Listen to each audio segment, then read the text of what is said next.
కేంద్ర బడ్జెట్లో ఏపీకి భారీగా కేటాయింపులు చేయడంపై హర్షం వ్యక్తం చేశారు కేంద్ర మంత్రి రామ్మోహన్ నాయుడు. ఇది టీడీపీ, జనసేన, బీజేపీ సాధించిన విజయం అన్నారు. ప్రజలు తమపై నమ్మకంతో ఓటేసి గెలిపించారని, ఆ నమ్మకానికి తగిన విధంగా కేటాయింపులు కూడా జరిగాయని అంటోన్న ఎంపీ రామ్మోహన్ నాయుడుతో మా ప్రతినిధి శిరీష్ ఫేస్ టు ఫేస్.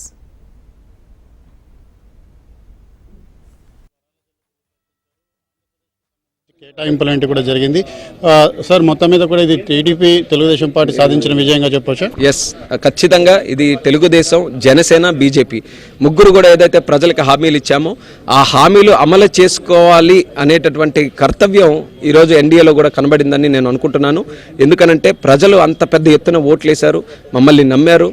రాష్ట్రంలో, కేంద్రంలో ఎన్డీఏ సర్కారు పెట్టాలన్న ఆలోచనతో భారీ బహుమతితో మాకందరికీ గెలిపించారు కాబట్టి అది నిలబెట్టుకోవాలి.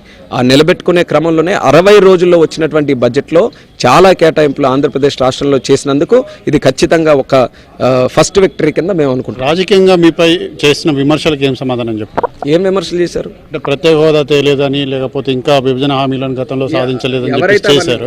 వాళ్ళకి ఏం సమాధానం? ఎవరైతే అవన్నీ అంటున్నారో ఇవేం వద్దంటున్నారా?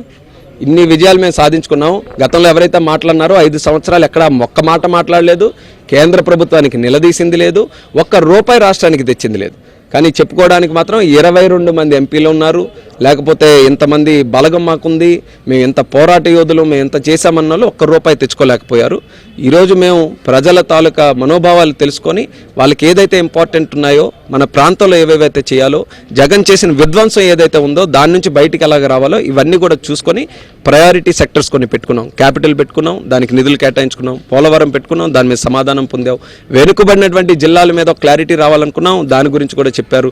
ఇండస్ట్రీస్ డెవలప్ చేయాలనుకున్నాం, ఇండస్ట్రియల్ నోడ్స్ని ఈరోజు డెవలప్ చేస్తున్నారు. ఇన్సెంటివ్స్ రీఆర్గనైజేషన్ యాక్ట్ ద్వారా తెప్పించుకోవాలనుకున్నాం, దాని గురించి చెప్పారు. ఇన్ని విషయాలు ఒక ప్రథమ బడ్జెట్లోనే ఇన్ని విషయాలు అడ్రస్ చేశారనంటే ఇది ప్రతి ఒక్కరం కూడా గర్వించాలి.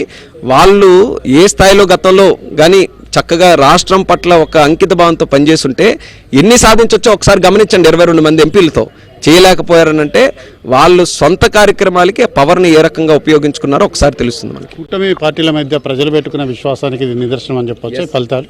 ఎస్, కూటమి అసలు ఘన విజయం ఎలాంటిదనంటే దేశ చరిత్రలో ఏ రాష్ట్రంలో కూడా ఇలాంటి రిజల్ట్ ఎప్పుడు కూడా మనం చూడం.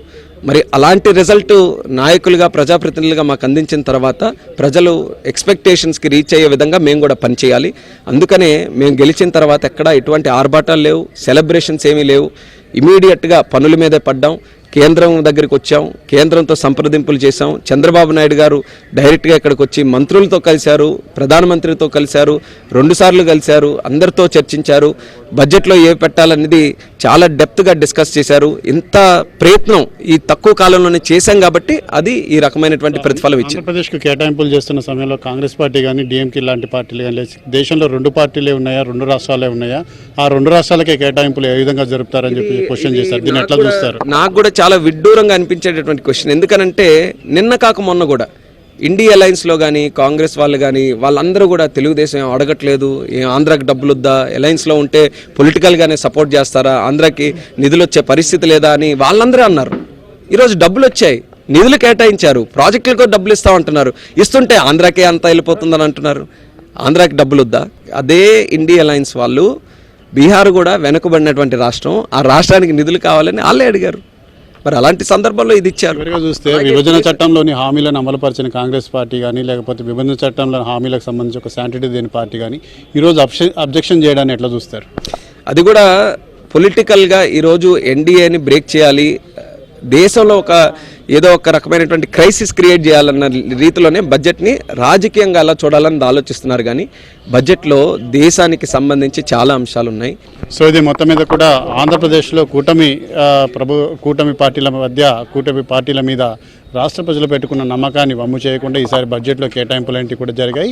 గత 10 సంవత్సరాలుగా రాష్ట్రానికి జరిగిన అన్యాయాన్ని ఈసారి సరిదిద్దే ప్రయత్నాన్ని కూడా కేంద్రం చేసింది, ఇక ముందు కూడా చేయబోతోంది. రాష్ట్రానికి తగిన నిధులు, ప్రాజెక్టులు కూడా తీసుకొస్తామని చెప్పేసి రామ్మోహన్ నాయుడు చెప్తున్నారు. ఢిల్లీ నుంచి కెమెరామెన్ పవన్తో శిరీష్, HM TV.